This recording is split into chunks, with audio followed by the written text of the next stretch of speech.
How y'all doing? It's your boy ROB, MASON, and you now tuned into my channel, man. G2L Customs, aka G2L Kicks. You know what I'm saying? Where we do cleaning, restoration, also a little reselling. You know what I'm saying? But today's video, man, by the topic you got to realize is about as you can see, it was about eBay and stockx. You know, and basically this is not a shot at stockx. I have not sold or purchased anything off of stockx, so I can't speak for them as an entity right now. But I can talk about things that have gone on that is stockx is kind of being exploited about, per se, as far as when it comes to reselling sneakers. And if you already don't know, man, before I go any further, if you already haven't subscribed to my channel, please go ahead and subscribe. You know what I'm saying? Check out some of my videos. I have some restorations on there, but I also definitely had already talked about something of this nature where I got scammed, and I vlogged about it, and I kind of showed people what it was. And there's the certain things I'm gonna talk about today was how I started doing my own authentication of a pair of shoes that I had purchased. In that one, I'll break down what happened, what I did, what I saw, all of that. But this is kind of different because I think a lot of people are still getting scammed today. Man, I see videos all the time where people tell me they got scammed on a pair of shoes that, you know, they had bought, and come to find out they not real. So today was basically about that. And I had seen a lot of people that, you know, were saying like, how can you check this? What do you look for? Yada, yada, yada. So first and foremost, man, I want to show people this shoe. This is one of the shoes I got scammed on. All right. This shoe, actually, I didn't get my money back for it because I had already went through my feedback process, and once it closed, I couldn't reopen it. Right. So I took an L on this, but I learned a very valuable lesson about this shoe. Every time I look at this shoe, it teaches me to always keep doing those thorough checks when trying to buy you a shoe offline, right? And I purchased this shoe off a site. Once I got it and looked at it, I knew it wasn't authentic. So I basically just kept it. I was just gonna sell it, get rid of it, just tell somebody it's unauthentic, and just, you know, sell it for nothing, just try to recoup some of my money back.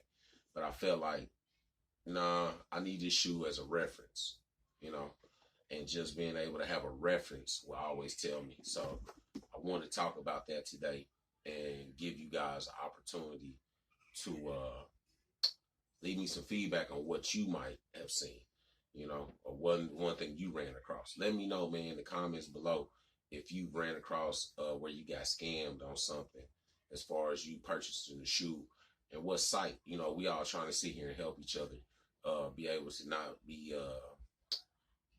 fall victim to being scammed with in this sneak, because the sneaker community is a very vast community, but you know, it's a billion dollar a year industry.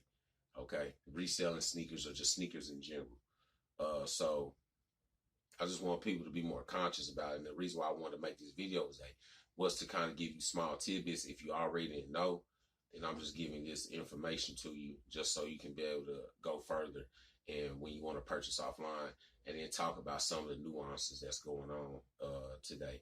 So first and foremost, if you're ever online and you're looking at a shoe, and per se, and let's say you're looking at matter of fact, let me go ahead and show y'all a box, okay? Not per se in just just a box, but any box. All right, y'all. What I have here, and this is just some online. You know, you see this is a Jordan 1 box, okay? Jordan 1 box. For people online and don't have it at hand when somebody's bringing you a shoe, you can't always tell from the box the size and all that. So that's not going to help you a lot of times online, right? Because you don't know the dimensions. But one thing I can always tell you is always look at the size tag, okay? These are a pair of authentic UNC to Chicago Jordan 1s. I don't even know if they even make replicas of these yet. If they do, maybe this will help. But I always look at the size tag. Okay. And one thing you want to pay attention to when you look at the size tag is two things. One, the little piece right here where these are primarily on Nikes. I don't know about certain other shoes like, Adidas, all of them. I know Adidas definitely doesn't. Their tags are different. But this works in the same thing is what I'm saying. I just deal with a lot of Nikes a lot, so I come across it all the time. But that little tag right here where it has the price, going there. I always look at that. Some people will have a box online, and a lot of times I don't think they know. And they see that, and that's not even there.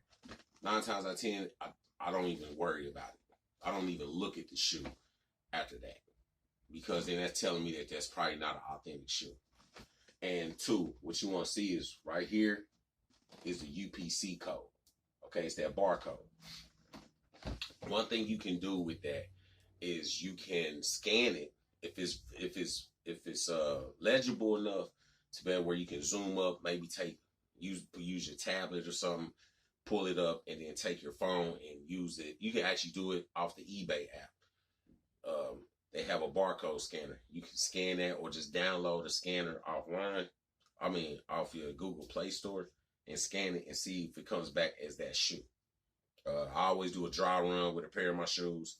I just scan it, make sure it comes back to that shoe. A lot of times it does. Sometimes the UPC code might not be in the system, maybe not in through whatever app service you're using, but a lot of times it always works. So that's one thing you want to do. You want to kind of look at the price tag, make sure it's there, and make sure that that UPC code goes back to the actual shoe that you will purchase. I've done it a few times. It helps me out start the authentication process. It's not always fail safe because the fake market might catch up on that, and then they might adjust to that, right? So that's just the first initial part because some people don't know, and then some people do know. But they don't check. A lot of times that's not being checked for. All right. Secondly, is when you're online and you're searching for a shoe, the box really doesn't help. You can't measure the box. You can't look at the color because you're looking off of a picture that somebody took. And a lot of times, man, you're gonna get kind of caught up in the hype of like, man, this shoe so dope that I want it, and you wanna save you some money. The price is usually a dead giveaway too. All right, the price is definitely a dead giveaway. If you know a shoe, any shoe that's very hype shoe, especially a hype shoe, that's going for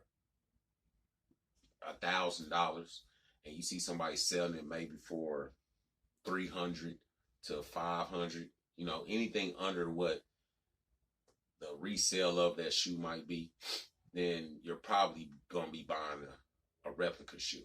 It's going to be a fake. Because a lot of times people know what the market is set at, and either they're trying to hurry up and get the shoe off because maybe it's not selling. Is the only way I would see it, but it's not going to be too much lower than what the other major markets are selling them at. Always do your research about what majority of the major reselling markets are. That goes for, I'm not talking about eBay, but I'm talking about like StockX. I'm talking about GOAT. I'm talking about Stadium Goods. Shout out to Urban Necessities. A lot of them, man, just see what they're selling their shoes at. That way it gives you a ballpark and what you're going to probably end up having to spend if you want to get a little bit less, because shoes are authentic and sometimes people will sell them for a little bit under than what is being sold at these other reselling markets. All right. So the price is usually a dead giveaway. This shoe right here was priced lower than what I thought it would be, what I thought it should be. Really got me on that. And that's when I really should have paid more attention to that. I wouldn't have bought this shoe after a while knowing what the shoe resold for anyway. Even in used condition, the price was too good to be true. And it was. So always make sure of that, man. The third thing is always try to do thorough checks of the shoe. Always as thoroughly as you can. Be very patient and be very attentive when you're trying to find certain things about the shoe.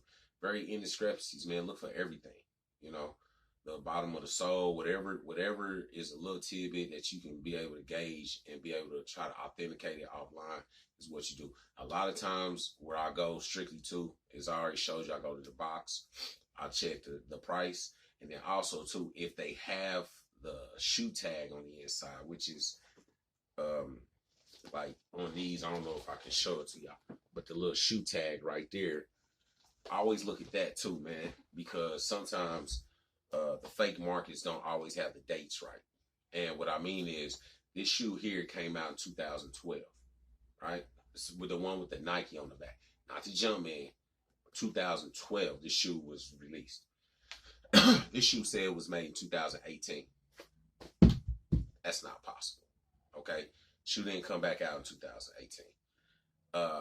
I don't remember seeing that. If I did, and matter of fact, I think it actually did say 2018 on it. I just didn't pay attention to it. So that raised a red flag right there, right? I should have at that point not messed with it. But there was other indiscrepancies with the shoe too. Once I got it, that I should have paid more attention to. But always look at maybe the shoe tag, and because that'll be a dead giveaway too. There's a lot of legit sites that will help you as far as what they find, and they'll pinpoint certain things. And a lot of times, man, you'll be able to authenticate a shoe in a matter of minutes. And then you go to the next one. With the Travis Scott side I made the video about, man, I thought I went through everything. It was very a good looking shoe. It just, I knew it wasn't right when I seen certain things. I just knew they wasn't right. So I had to take that L, learn from it, kept it moving, you know. Another thing that you want to definitely make sure of is the stockx. All right, now this is where I'm not getting at stockx, but I'm getting at stockx a little bit. You have to be able to know that stockx is not, it's not foolproof that they don't even get fakes at time. They probably do, and they probably have caught some, sent them back, and some that probably slipped through the cracks. All right, same thing probably with GOAT. Same thing with a lot of these other reselling markets. Some of them might slip through the cracks, but the beautiful thing about those entities is when you kind of go through the process, once you get a shoe and it's not authentic, you can send it back and they take care of it. eBay's a little bit different, man. You get scammed real quick, you know, and if you have to use certain avenues with eBay in order to be able to get your money back on something that's not authentic. All right. If you're just doing straight PayPal type stuff, and then, you know, you don't check it out before you finalize the actual sale, then you'll be stuck with a shoe that you don't even want because it's not the shoe that you thought you were getting. So with StockX, what is going on now, and I've seen a lot on eBay. I've seen it on every site, really. eBay's just the main one because it's the biggest one. You know, people are buying these fake StockX tags and buying these fake StockX cars and stickers and stuff, and like laying it out as a plate. Like, look, it's authentic. It's StockX verified, and that's bullshit. I was actually hoping that StockX did something like a barcode system or something like that, where they could maybe be able to track that shoe. And I don't know if they do or not. I was hoping they did, because then that way, for people that are really trying to sell the shoe, and not get a process of where they're trying to get things authenticated, StockX database could be able to say, oh, okay, yeah, we had this shoe on this date, was sold out this date to this person, blah blah blah. This is the number on it. We had the tag. That's what the tag number is. Go from there. You know, I'm not telling StockX this is what they need to do. I'm just saying, because the fact that StockX probably has their own system that's set up for them to be able to receive shoes. They do their own authentication process, and they ship them out. So I have no problem with StockX. I've heard good things. I've heard bad things, but all in all, people really trust StockX. So got to go with that. Same with GOAT, man. But eBay is really they're not about that. They do a lot of things. StockX and Go are pretty much primarily shoes and clothes, and higher end stuff, and they do verify themselves. With eBay, there is no quote unquote middleman to check it for you and then send it to that person. So you got to be more conscious when you're searching off of eBay, and to be able to, you know, direct yourself. That way, man, you won't get scammed, you know. But definitely always with those tags and stuff, don't trust those tags. All right, especially on eBay. Don't trust the tags. Don't trust no papers. Don't trust no card. Don't trust none of that. Do a thorough check of the shoe and make sure that that shoe is exactly and authentic. If there's not enough pictures, if they give you 4 pictures and that one of them is that StockX tag and all that, for me, if you were to ask me what would I think, I say I wouldn't even purchase that shoe. Especially if all these key points, if the price is very low, under the market value, if the box doesn't look right, if the date is wrong on the actual shoe inner shoe size tag, if that's wrong, I'm gonna tell you, if you want a replica, you can buy that one. So always be more conscious about certain things about that, especially like I said, dealing with eBay. There's a lot of people scam. There's a lot of people that are replicable too. Check if you're doing things on eBay. Check that person's feedback. I was looking the other day, man, and somebody was selling, I think, a pair of Travis Scott ones. And I went to the past month, and somebody said, "Oh, they were fake. Don't buy from this person." Person had a lot of sales, and there were other people saying that person might not know that they got scammed. That had the very good feedback. He probably didn't know, but he probably did. I don't know, but all in all, it's gonna give you a bad rating. That's the one thing about me and my company, as far as I don't want to get a bad rating based off of something that I know I would know. With those 4s I have, I could have resold them, but I didn't. Because like I said, I need a reference point for certain times. Anytime I come across that shoe again, I can show people, look, this ain't right, whatever. So always pay attention and be very attentive especially when you're spending a lot of money on shoes. If you buying a pair of shoes and they over $300-400, man, be more. Don't just look at a price and be like, oh, these shoes really go for $900. I'm getting it for $400. Be very thorough in the shoe. Taking your time. If you need more pictures, ask the person for more pictures. If they don't send you more pictures, I wouldn't purchase the shoe. You know, or pay that price tag of going to like StockX or Go, and or like I said, Urban Necessities and them and such, and get the shoes from them, because you actually have some backing. If you get a shoe and it's not, you know, authentic, because if it comes through them, you know, they should be able to do the right thing, the noble thing, and be able to get you back straight. So all in all, man, I just want to let you guys know that if you've been scammed or something by some other selling app or selling site, let me know down in the comments, man. What have you been scammed of, or what got you? All right. Please don't forget to like, comment, and subscribe. You know what I'm saying? Don't forget to share this video for people that you know are looking for authentication and what they need to look for. Just tidbits for any shoe. All right, because there's a lot of things you can find out just by doing a little research on being able to do that. Like I said, this shoe here is authentic. I bought this at the shoe store retail, and I know that shoe's authentic. I don't even got to worry about showing no damn receipt, none of that, because I know that shoe's authentic where I got it from. So that's pretty much it. If that shoe wasn't authentic, then I would take it back to the store and let them know y'all got a problem. I don't know how y'all let that slip through the cracks. I don't know how you would get it, but I highly doubt that's going to happen because of the process of where I know I got it. Sometimes when you're going through a third party, don't always work out like that. You kind of get lost in the sauce as far as being able to get your shoes, man, and you just don't want to get caught up like that. All right. So with that being said, I didn't want to hold you guys too long. Hopefully this video was a little bit informative to you. If there's more you kind of want to know about what I know as far as authenticating, put it down in the description, man. I might make another video where I thoroughly go through a shoe and break it down and show y'all what it was. I could show you these 4s, but like I said, I've already got the video of the Travis Scott 4s. You can check that out, man. And let me know what you think on that too. Please don't forget like, comment, subscribe. Don't forget to share. And I'm going to get back with y'all, man. Hustle till I die. Grit to live. Yep.